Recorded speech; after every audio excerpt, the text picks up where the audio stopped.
Hello friends, welcome to all of you.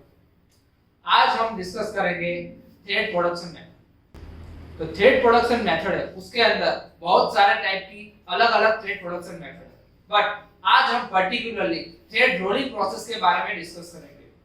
Thread rolling process है, उसका use हम कैसे कर सकते हैं, उसके अंदर हम कौन सी डाई यूज करेंगे, वो आज हम डिस्कस करेंगे। द नेक्स्ट स्लाइड हम यहाँ पे देख सकते हैं कि आज के वीडियो के अंदर का कंटेंट क्या है।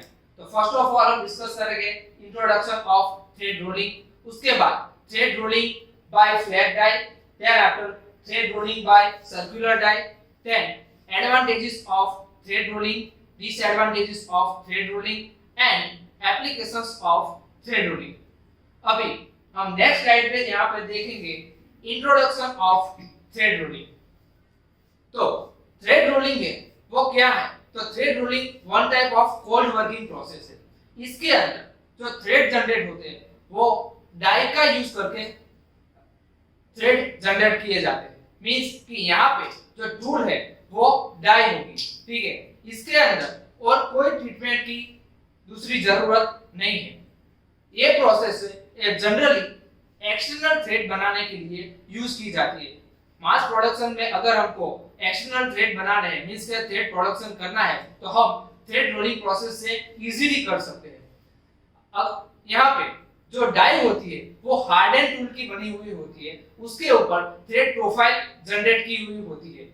वो डाई के बीच में हमारा जो पार्ट है जिसके ऊपर हमें थ्रेड बनाना है वो रोटेट करता होगा, ठीक है।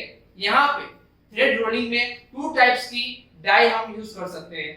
First one is flat die and second one is circular die. Next हम यहाँ पे देख सकते हैं कि जो थ्रेड है वो थ्रेड हम जनरेट करने के लिए ये रोलिंग मेथड के अंदर जो ब्लैंक होती है वो डाई के बीच में रखी जाती है। उसके बाद क्या होता है तो जो डाई है वो रोटेट करेगी या फिर रेसिप्रोकेट करेगी और हमारा जो वर्कपीस है वो रोटेट करेगा। तो क्या होगा कि डाई की जो इंप्रेशन है, डाई की जो प्रोफाइल है वो हमारे थ्रेड ब्लैंक है उसके ऊपर जनरेट होगी।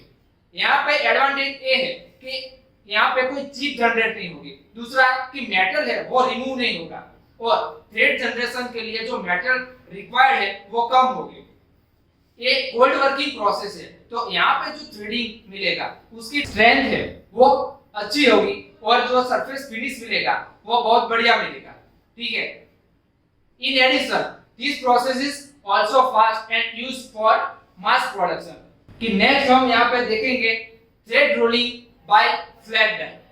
तो थ्रेड रोलिंग प्रोसेस है वो हम फ्लैट डाई का यूज करके करते हैं, तो इसको हम बोलते हैं thread rolling by flat die. तो इसके अंदर क्या होता है कि जो डाई होती है वो मास प्रोडक्शन के लिए हम यहाँ पे यूज करते हैं।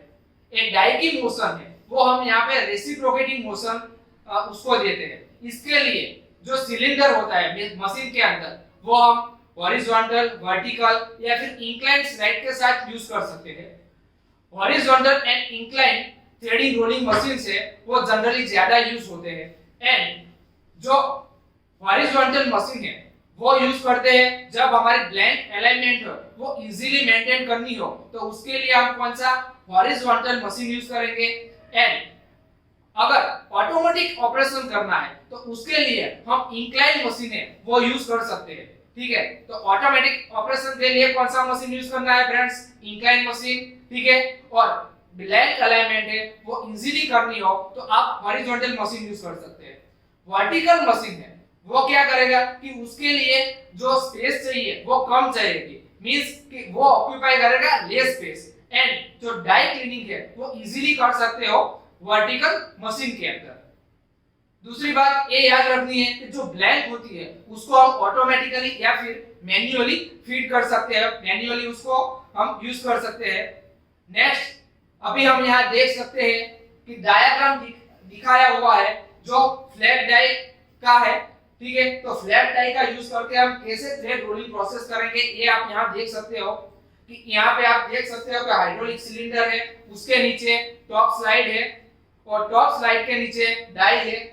उसी तरह से नीचे की ओर हाइड्रोलिक सिलेंडर है, उसके ऊपर बॉटम स्लाइड है, उसके ऊपर डाई है। तो ये दोनों डाई के बीच में हमारा क्या वर्कपीस रखा हुआ है और ये वर्क ब्लैंक है वो क्या करेगा रोटेट करेगा और हमारी यहाँ दोनों डाई है वो दोनों डाई क्या करेगी रेसिप्रोकेट करेगी मींस के दोनों डाई ऐसे मूव होगी और बीच में हमारा वर्कपीस रोल करेगा ठीक है। और एक डाई है एक डाई के ऊपर जो थ्रेड जनरेट करने हैं उसकी प्रोफाइल वहां पे जनरेट होगी ठीक है। तो वो इंप्रेशन है वो हमारी वर्क ब्लैंक पे पड़ेगी और वहां पे थ्रेड जनरेट होंगे। और खास याद रखना है कि ये डाई की लेंथ है वो कितनी होनी चाहिए।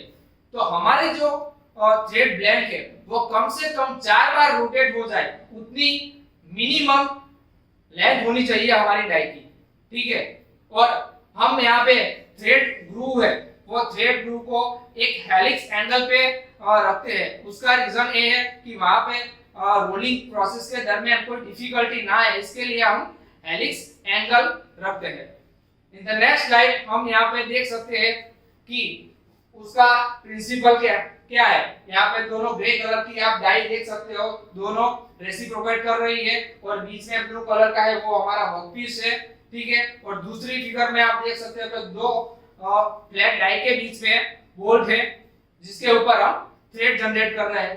एक डाई है वो जनरली हाई कार्बन स्टील की बनी हुई होती है और एक ही डाई को हम यूज करके 5 लाख तक के कंपोनेंट बना सकते हैं ठीक है। इसके लिए जो रोलिंग स्पीड चाहिए वो 0.5 मीटर पर सेकंड से लेके 1.25 मीटर पर सेकंड तक की होती है। वो डिपेंड करेगा हमारा वर्क मटेरियल कौन सा है उसके ऊपर।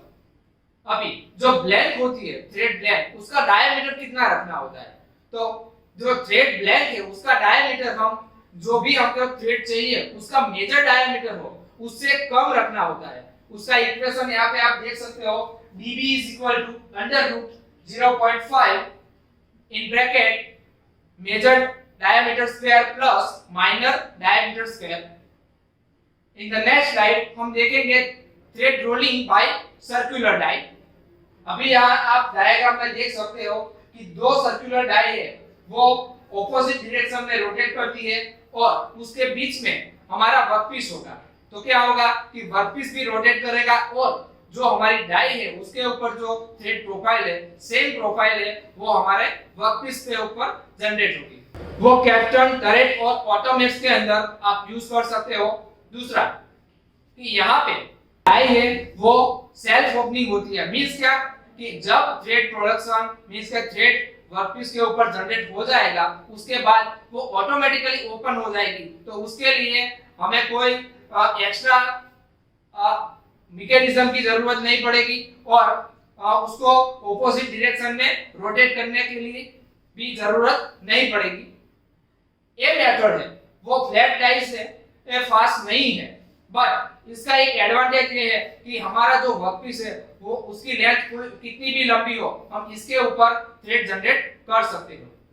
नेक्स्ट स्लाइड में हम यहाँ पे देख सकते हैं कि एक्चुअल में वो वर्क कैसे करता है। आप यहाँ देख सकते हो कि दोनों डाई है वो दोनों डाई के बीच में हमारा वर्कपीस है उसके ऊपर हम थ्रेड जनरेट कर सकते हैं।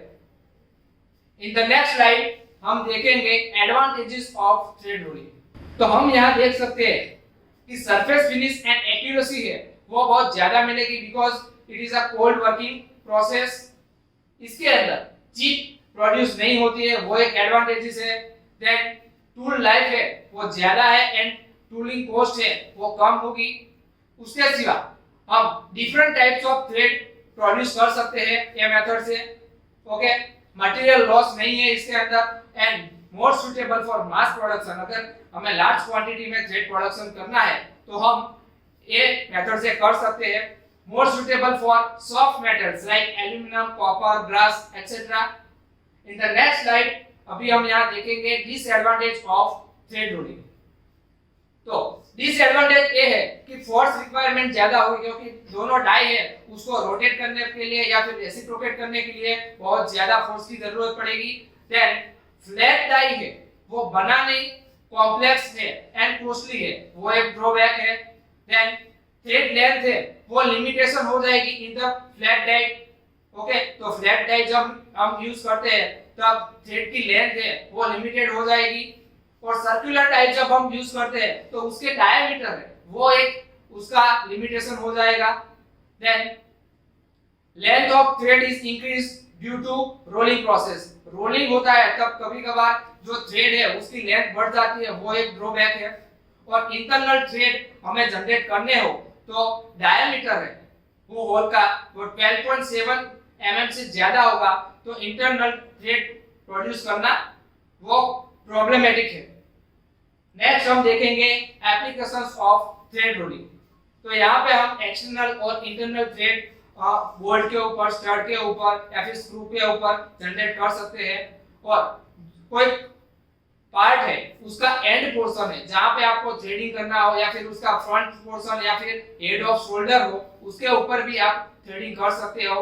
उसके सिवा कार्बन एलॉय हो या फिर एसएस हो, एचएसएस हो या फिर नॉन फेरस एलॉय हो उसके ऊपर आपको थ्रेडिंग करना हो तो आप कर सकते हो। And all the types of threading can be produced, means के थ्रेड है कोई भी टाइप के आप इससे बना सकते हो। अभी नेक्स्ट यहाँ पे आप देख सकते हो कि आज के वीडियो लेक्चर के सब इंपॉर्टेंट क्वेश्चन जो आप यहाँ पे रिफर कर सकते हो। Thank you so much for watching this video. In the next video, we will meet with some interesting topic of manufacturing. Thank you.